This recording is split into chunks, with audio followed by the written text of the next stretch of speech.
This is InFocus News. Hello, I'm David Gibbons. And I'm Tanya Chan. Thanks for watching.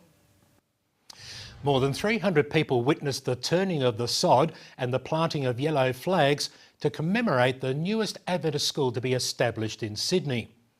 Construction work on the new K-12 Hills Adventist College at Gumnut Close, Kellyville, New South Wales will commence in the next couple of months. School children, parents, church members and leaders braved the wet weather to dedicate the new 4-hectare site to Christian education. This is the first time in Greater Sydney Conference that we've had a local church and a school working together in reaching the needs of the community, and we're excited about that. Seventh-day Adventists first established schools in Sydney more than 100 years ago and now operate 8 campuses in Sydney. 170 students will commence classes for years 5 to 9 at the new site at the beginning of 2010. A joint venture between the college and the 116-year-old Kellyville Church will provide a more integrated approach to ministry in the hills. So a community church, including seating for 1,500 people, a cafe and a kids zone will also be built on the campus. Education leaders from Seventh-day Adventist schools have been challenged to play a central role in the mission of the church at a conference held on Queensland's Gold Coast last month. More than 100 school principals from Australia, New Zealand, the Cook Islands and French Polynesia attended the Leaders Educational Conference. With our principals, that they are part of the core ministry of the Seventh-day Adventist Church, not an adjunct, but right at the heart and centre. So we believe that in the next decade, there are going to be wonderful opportunities for Adventist education to really be front and centre in what the church is trying to achieve in this part of the world. Speaker Dr. Bailey Gillespie shared results from an extensive research in North America that shows Adventist schools are making a difference in the spiritual lives of their pupils. Well, we found that the schools are safer. In terms of at-risk behaviour than the secular community. We know that the quality of Adventist education is improving. We know that the grace orientation of young people are understanding how God saves them better and better as time goes by.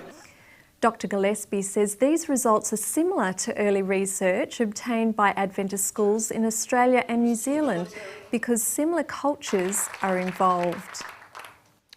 Light of the World, a Bible correspondence course that has remained popular for the last 50 years, is now available to online students. Last year, the Adventist Discovery Centre gave the print version of the course its first makeover since the 1950s, and now the course is also available online. We're just so delighted to have this course finished. The content is great, it just presents beautifully, and now it's online, we can share it with the whole world. Light of the World takes students on a journey through the Gospels and focuses upon the life and teachings of Jesus Christ. Seventh-day Adventist church members in Western Australia have concluded an evangelistic series at Perth University, which was attended by more than 700 people. A further 260 people expressed interest in finding out more about spiritual issues and being informed about further similar events. The Search for Significance series was presented over 4 days by Canadian businessman and evangelist Herb Larson. But I took out my Bible, my little slimline Bible, I took it out, and I says, you know, you realize this book, you know, this book is the textbook for Christians. He says, yeah, I know that. And I said, well, here's what I find interesting about it.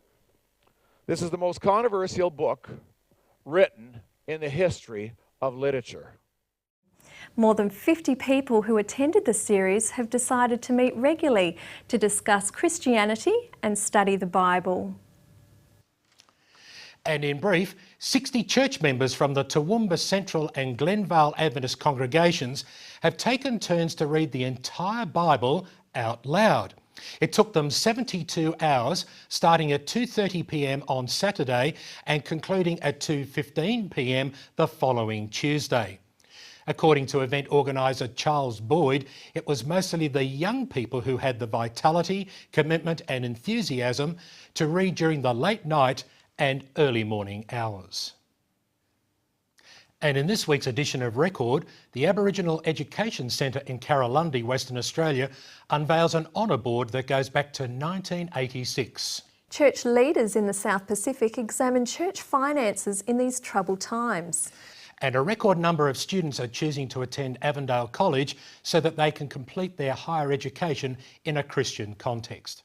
Did you know that you can watch the full half hour of InFocus on Hope Channel every weekend?